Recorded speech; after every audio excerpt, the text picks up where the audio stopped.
Krishna, Srimad Bhagavad Gita, Adhyayam 2, 13வது ஸ்லோகம். தேயினோஸ்மின் யதா தேயே கௌமாரம் ஏவனம் ஜரா ததா தேகாந்திர பிராப்திர் தீரஸ் தத்ர முஹ்யதி. ஒவ்வொரு உயிர்வாளியும் நம்ம தனித்தனி ஆத்மாங்கிறதுனால ஒவ்வொருவரும் தனது உடலை ஒவ்வொரு கணமும் மாற்றிக்கொண்டே இருக்கிறாங்க. சில நேரங்களில் கொஞ்சம் சின்ன குழந்தைய போலவும், சில நேரங்களில் இளைஞனை போலையும், இன்னும் சில நேரங்களில் முதியோரை போலவும் அவங்க தோன்றுறாங்க. இருந்தாலும் ஆத்மா எந்த வித மாற்றமும் அடையாமல் அப்படியே இருக்குது.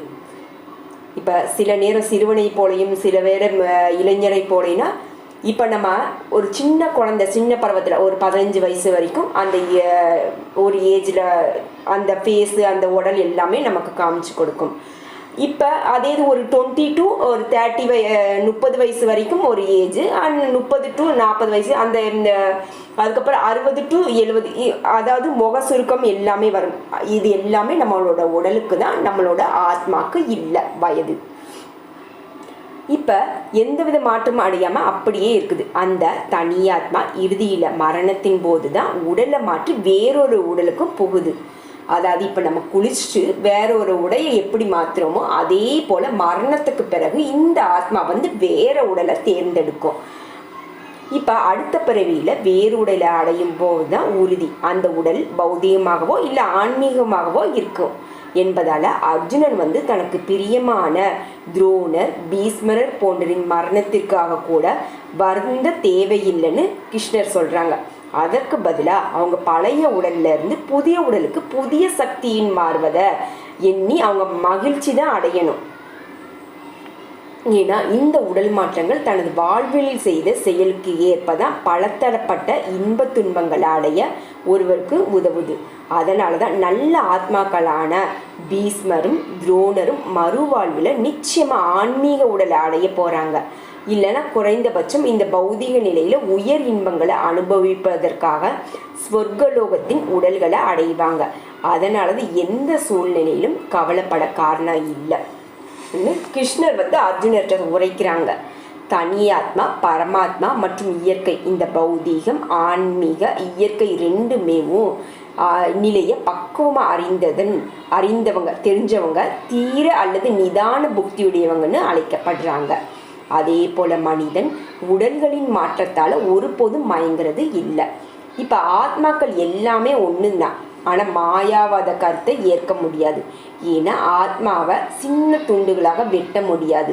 அப்படி ஆத்மா எல்லாமே பல்வேறு தனிப்பட்ட துண்டுகளாக வெட்டப்பட்டதுன்னு எடுத்துக்கொண்டோன்னா அது உன்னத ஆத்மா மாற்றம் அடையாதுன்னு கொள்கைக்கு எதிராக தான் அமையும்.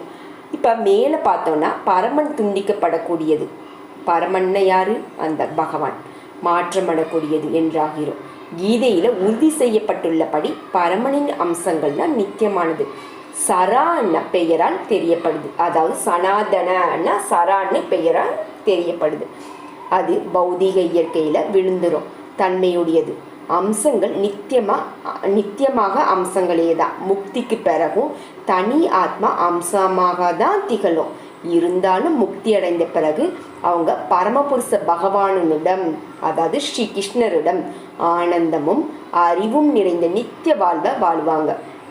ஒவ்வொரு தனிப்பட்ட உயிர்வாளியின் உடலிலும் வீட்டிற்கும் பரமாத்மாவிற்கு பிரதிபலிப்பு கொள்கையை உபயோகப்படுத்த முடியும். அவங்க தனிப்பட்ட ஆத்மாவிலிருந்து வேறுபட்டவங்க.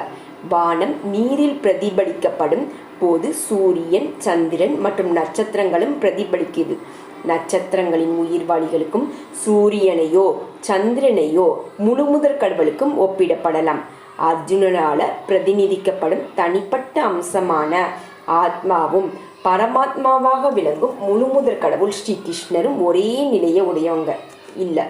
இது 4வது அத்தியாயத்தின் தொடக்கத்தில் தெளிவாகும்.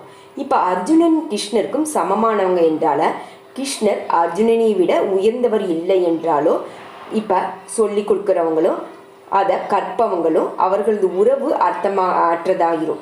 இப்போ 2 பேருமே அறியாமை சக்தியால் மயங்கக்கூடியவங்க என்றால ஒருவர் கற்பிக்க மற்றவர் கற்றுக்கொள்ளும் அவசியமே இல்லை.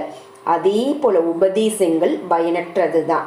ஏன்னா மாயையினால் பிணைக்கப்பட்டுள்ள எவரும் அதிகாரம் பெற்ற ஆசிரியராக முடியாது. அதனால தான் மாயையால் மயக்கப்படும் மறதியுடைய இந்த ஆத்மாவான அர்ஜுனன் குடும்பத்தினருடன் அன்பிற்கு உரியதானவர்களுடன் போர் புரிதல் கடினமானதே என்றாலும் கூட அர்ஜுனன் தனது கடமைகளை ஆற்ற வேண்டியவங்க தான். அதனை உறுதியுடன் செயலாற்ற முயற்சியும் போது அறிவுறுத்தப்படுது. பகவான் சைத்தன்யர் தனது 24வது வயதில் சந்நியாசம் ஏற்றுக்கொண்ட போது தான் அவரையே நம்பியிருந்த இளம் மனைவியையும் முதிர்ந்த தாயையும் கவனிப்பதற்கு யாருமே இல்லை.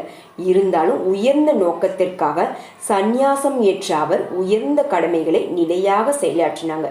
இதுதான் ஜடபந்தத்திலிருந்து முக்தி பெறுவதற்கான வழி. ஹரே கிருஷ்ணா கிருஷ்ண கிருஷ்ண ஹரே ஹரே ராம ராம ராம ஹரே ஹரே ஹரே கிருஷ்ணா.